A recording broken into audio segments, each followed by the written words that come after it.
Hotep à tous. Ce qui se passe actuellement au Niger, c'est du déjà vu. La réalité est que le président Bazoum a déjà remis sa démission aux membres de la garde présidentielle qui ont fait le coup. Et ces membres de la garde présidentielle ont pu avoir le soutien des autres sections de l'armée du Niger. Donc en fait, les carottes sont cuites pour le président Bazoum. Mais il y a un autre aspect. C'est celui des forces d'occupation américaines, françaises, allemandes et autres. Ce que vous êtes en train de voir actuellement, le retard qu'il y a pour prononcer un discours, c'est que comme ils ont l'habitude de faire, vous savez, les États-Unis se sont déjà prononcés. La France s'est déjà prononcée. Les deux pays ont dit qu'ils sont préoccupés. Ils n'ont pas condamné. Hein. Ils sont préoccupés. Écoutez bien ce que je suis en train de dire. Ils sont préoccupés. Ça veut dire quoi? Ça veut dire que la situation là est encore incertaine pour eux. Donc ce qui se passe en ce moment, ils ont besoin des garanties. C'est pour ça qu'ils sont en train de faire tout pour que ce gouvernement, pour que les militaires ne puissent pas déjà faire leur déclaration. Ils sont en train de tout faire pour qu'ils ne puissent pas partir du Niger. Parce qu'ils savent que s'ils perdent le contrôle, comme c'est visiblement le cas, ils seront obligés de quitter le Niger comme ils ont quitté le Mali et le Burkina Faso. Et s'ils quittent le Niger, ils vont aller où? Tous ces gens-là vont aller au Tchad. Au Tchad non plus, Idriss Déby Kaka là, même si malgré tout ce qu'il est en train de faire là, il n'est pas d'accord que tout ce monde-là puisse être là. Et les Tchadiens là, la jeunesse tchadienne, je ne parle pas de l'opposition. L'opposition, c'est l'opposition des Occidentaux. C'est l'opposition de la France, c'est l'opposition des États-Unis. Eux, pour eux, ce n'est pas leur problème, c'est enlever Kaka Déby pour qu'eux, ils le remplacent. Les forces militaires, là, ce n'est pas leur problème. Mais, en ce moment, lui-même, Kaka Déby, n'est pas d'accord. Maintenant, ce qui est en train de se passer au Niger, c'est que quelle sera la réaction de ces militaires qui ont pris le pouvoir? Vont-ils céder? Je pense que dans ces cas, parfois, on est obligé de signer des accords qu'on ne va pas respecter parce qu'eux-mêmes, ils ne respectent pas les accords. Vous le savez donc.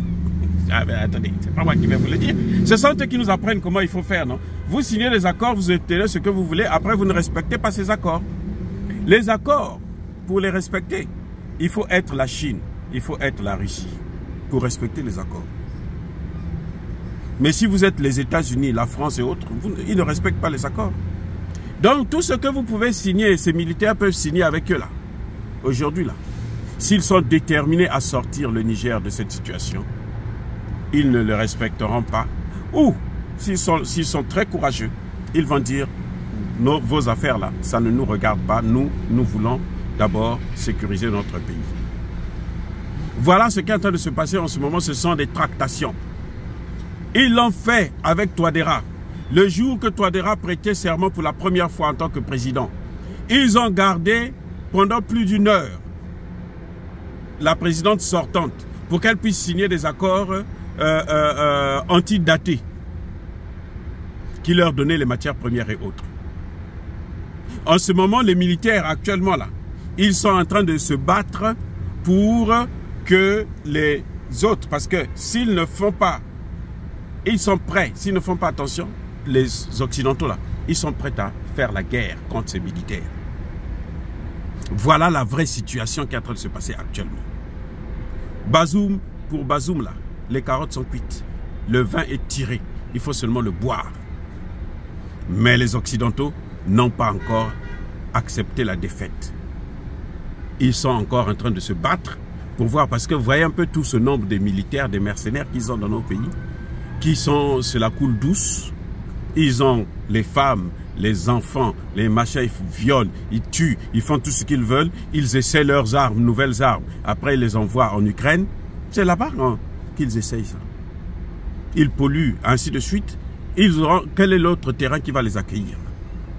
Et ce serait un grand échec pour l'OTAN. Donc, en ce moment, la bataille de ces militaires-là, c'est de neutraliser ces puissances étrangères que Bazoum a amenées. Voilà le vrai combat. Le grand combat. Et ça a déjà commencé. Avant même qu'on arrive au cas du Mali et du Burkina Faso, pour l'instant, ces gens doivent garantir le pouvoir loin de ces puissances occidentales. Et ces puissances occidentales ne veulent pas. C'est pour ça qu'ils disent que nous sommes préoccupés. C'est-à-dire que nous sommes en train de réfléchir comment on va faire parce que la situation là, elle est en train de nous échapper. C'est ça ce que ça veut dire. Nous sommes préoccupés. En politique, c'est ça. Donc, ils sont en train de négocier avec le pouvoir en place pour que ce pouvoir-là puisse leur donner les avantages qu'ils avaient avec Bazoum. Voilà la vraie situation. Et nous attendons encore que tout cela puisse se décompter, que la victoire, parce que celui qui va gagner là, c'est celui qui sera avec le peuple. Comme on sait qu'eux, ils ne sont pas avec le peuple, ils ne peuvent pas gagner. Ils peuvent peut-être commettre un génocide, oui, ça c'est vrai, mais ils ne peuvent pas gagner. Ils seront toujours les perdants, et ils ont déjà perdu. Dire cela, c'est inciter à la haine ou à la violence? Non.